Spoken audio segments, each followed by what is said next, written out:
Before we get to our content for today, I want to thank our sponsors. First of all, Iowa Floor Covering and their Tough Core Click Together 4.5 millimeter waterproof vinyl flooring. Right now, the guys over at Iowa Floor Covering in Bondurant are selling this at just $269 per foot with self-installation. Great value, and you'll get great service from the guys at Iowa Floor Covering. Visit iowafloorcovering.com/DIY. And also, Ascent Nutrition. I've talked about their coffee at length, but man, if you need something to get you through a busy week, start your day off with some of this Ascent coffee. It's pure, it's mold and mycotoxin free, so it's not damaging to your health. And also, when you purchase a bag of this stuff or any of the products from Ascent Nutrition, you're supporting the business of a former Hawkeye, and you're supporting this channel from the Hawkeye of the Storm. Visit goascentnutrition.com and use the code Hawkeyes to receive 15% off your total order. With that being said, let's dive into the Hawkeyes. I know some of this we're kind of speculating, Tom, so I want to make sure that we draw a line between speculation and what is confirmed. And, you know, again, we're kind of, the coaches don't know much. Certainly we don't know anymore.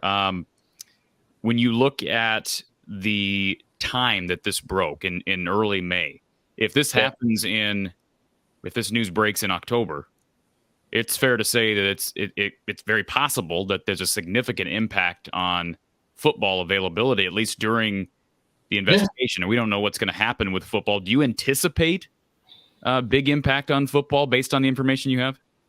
I don't at this point. But then again, I don't know who's involved from football, but I got an indication from a friend of mine who didn't know exactly, but they've kind of been told that they don't think it's going to be a big deal for football.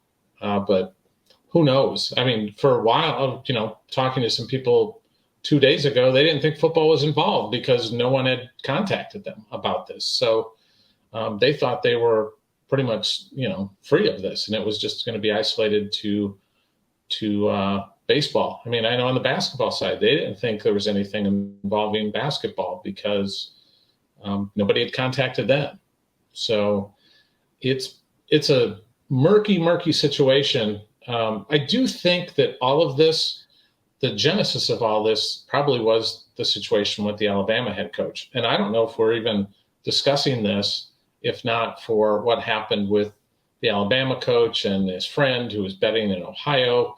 I think maybe that, and I haven't talked to anybody at the Gaming Commission, but I'm going to bet, probably a bad word to use right now, but I'm going to guess that maybe they went through some of these things and checked on some of these things, student athlete wise, coaching wise, in their records. The Gaming Commission did after this Alabama thing happened to see if they have a problem or a potential problem within the state of Iowa. And that's where we get to today, because if you sign up for one of these things, I mean, you have to give your social security number. You have to give your age. You have to do all these things. I mean, I've signed up for them. I have several of them on my phone. I use them regularly, especially during college football season. We talk about it on our podcast, all about gambling every weekend. So, I'm going to guess that's what happened, is that they kind of combed through their files and found all these different names and kind of said, okay, we got a problem here. Let's deal with it. Now, what I think might end up happening, guys, Iowa is one of the few states where you can bet on the in-state schools, where Drake, Iowa State, UNI, University of Iowa, you can bet on those schools in the state. I'm wondering if this is going to be like, so I live I'm right on the Mississippi River. So the other side of the river is Illinois. In the state of Illinois, you can't bet on an Illinois football game in the state of Illinois when you're in there. You can't bet on Northwestern or, a Western Illinois basketball game. So I'm wondering if Iowa is going to adopt a similar policy where they just take away betting on Iowa games. Now, we should mention that the Iowa Gaming Commission said there's no indication of issues with the integrity of the game with baseball or anything else. So they have made that clear that they didn't take down Iowa baseball games last weekend because they didn't think there was a problem there. Those games were up. They were live. You could bet on them on various apps last weekend against Ohio State. And Tom, you went down the path that I was headed next because, of course, the Alabama situation with the coach brought a lot of this to the forefront. But, of course, we're talking about a whole other level when the coach is involved. Totally different thing. Obviously, that is just obvious to everyone in regards to their involvement in the game, the strategy of the game, and their own game. And just to clarify for everyone, because you gave the example at Virginia Tech where, the thought out there is, of course, it's at a whole other level when it involves your own sport, your own level of sport, and, of course, your own participation. But this is something that is against NCAA rules for any athlete. And then the criminal portion of it would only apply to those that are underage, correct? Yeah, that's kind of the indication that the Gaming Commission gave several folks in the media in the Des Moines area who spoke with their representative yesterday.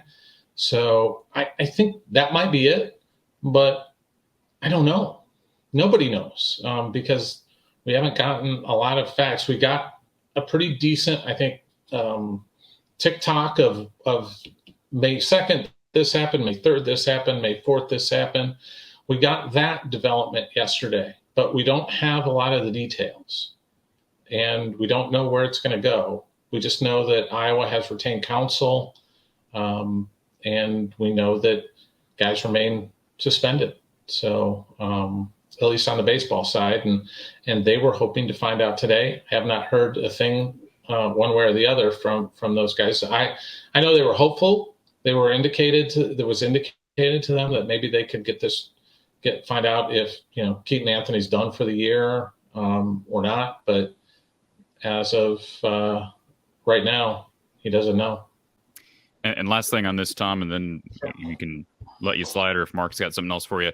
So if it is a result of, or partially in result to what happened at Alabama with the coach down there, one would think that if they're kind of scraping the grounds across the country, there are going to be more schools than just Iowa that this happens with. Now, we said that with the 2020 racial claims as well. We thought, okay, this is going to spark something across the country. We didn't really see that snowball effect.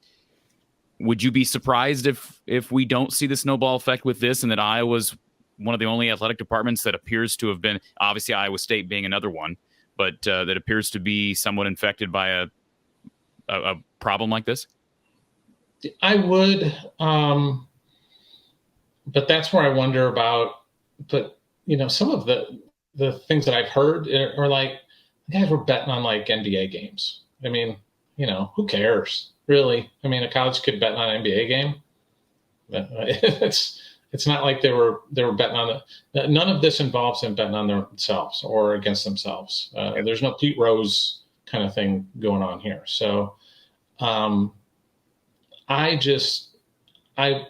keep wondering though if some of this is just because of the fact that Iowa has Iowa games posted, and maybe that's going to deter some people. But I don't know. I don't know if any other state's done this, or if it was just the Iowa Gaming Commission seeing what happened in Ohio and said, "Hey, let's check our books. Let's make sure everything's clean here."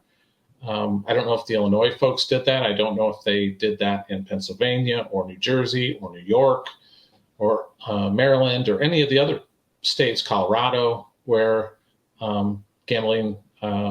Arizona as well, where gambling is legal in those states for sports gambling with online apps.